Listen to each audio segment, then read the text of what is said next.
guys. Good afternoon.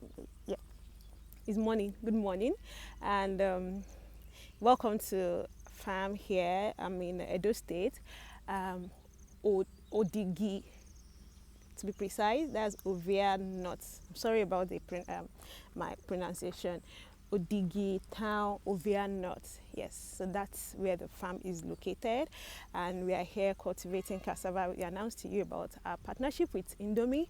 We're here cultivating cassava for Indomie, and yeah. So I just, unfortunately, our media crew is not here, so I just said, let me do a little shout out to you guys to say thank you for your support. Thank you for making this come true for us, and to also share with you why we are so, because a lot of people are wondering why are we so focused on cassava right now. So just like you can see here, this is the factory. This is the Indomie factory. This is where cassava will be produced, will be processed. The cassava we're producing will be processed into flour. So why are we focused on cassava? Recently, the federal government added wheat and corn to the FX restriction list, and that means that the byproduct of wheat will be difficult to import to Nigeria. Now, let me tell you a little bit about the wheat byproduct. That you have your, not just wheat, corn byproducts also. You have your starch. We have the flour. Most of the pastries use flour, so we have the flour that's from the wheat. We have the starch from corn. We have your glucose, ethanol, so many things like that we import into Nigeria right now. So by adding these products to the FX restriction list, that means that one is more expensive now and it will be difficult to get into Nigeria. So government is creating these policies to allow homegrown products for the local industry to grow. So because of what happened, you have companies like Indomie creating factories like this to be able to get cassava flour, because apart from using wheat flour, the other alternative is using flour that you get from cassava, which is as good. So that is why Indomie is setting up this factory.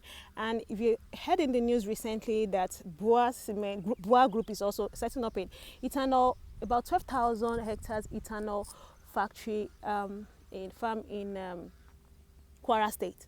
So companies like these are coming up with all these because of how government has created those policies, and it's now, a lot of them are springing up. So we are doing this because we are supporting the government. A lot of times we pray for a better Nigeria, and I think doing this is like working with the government. Government is doing this, and we are able to work with the government on creating a better Nigeria, because we are able to now support these industries. We are able to now provide homegrown raw materials for these industries. Another reason why we are doing cassava is because, like I said, these factories are coming up right now. But the truth of the matter is that if there's no raw material, there's no way they can continue to function. Let me give you an example. There is a company called Ekha Agro. I'm going to send the link to you. Ekha Agro was supposed to be, was the first company to process fructose in Nigeria. Ekha Agro was established in 2007 and was commissioned by the then President Obasanjo, and it was supposed to be able to process about 4 tons of glucose per hour. Now in Nigeria, we are importing about 70,000 tons of glucose every year, right? So this was supposed to bridge that gap in the importation of glucose. Now, it will require about, every day, to require about 140,000 tons of cassava every year. And if you are having like 20 tons yield per hectare, that's about 6,500 hectares that need to be cultivated to meet their requirement. Unfortunately, they can only get enough cassava to reach up to 27% of their capacity. So it was not economical for them to continue operation. And unfortunately, in 2012, Ekha Agro closed their operation, stopped operation. And till now, they are still not. So these are the things that are happening to a lot of factories. Raw material is one of the major challenges. So now these companies are creating jobs. If I take you around this place, there are more than 500 people that are dependent directly on this factory for their living. creating jobs for a lot of people. So imagine factories like this closing up. That's 500 jobs lost. That's what happened with Ekha Agro. And then that opportunity for us to import our own, to reduce importation will be gone.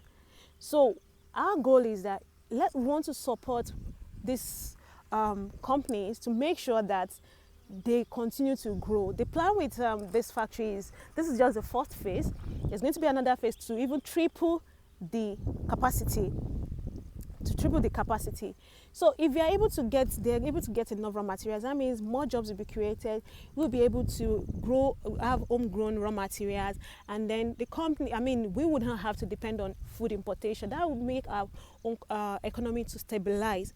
And with your support, we are achieving this. We still have a very long way to go, but with your support, I know we can get there. And so I'm so excited that a lot of people are responding to it, and we are getting that support to be able to make this dream of making Nigeria self-sufficient in food production a reality.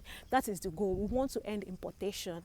We want our own economy to grow. We want jobs to be created, and I think this is how we can achieve it. So once again, thank you so much for your support. Thank you for believing in us. God bless you. Bye.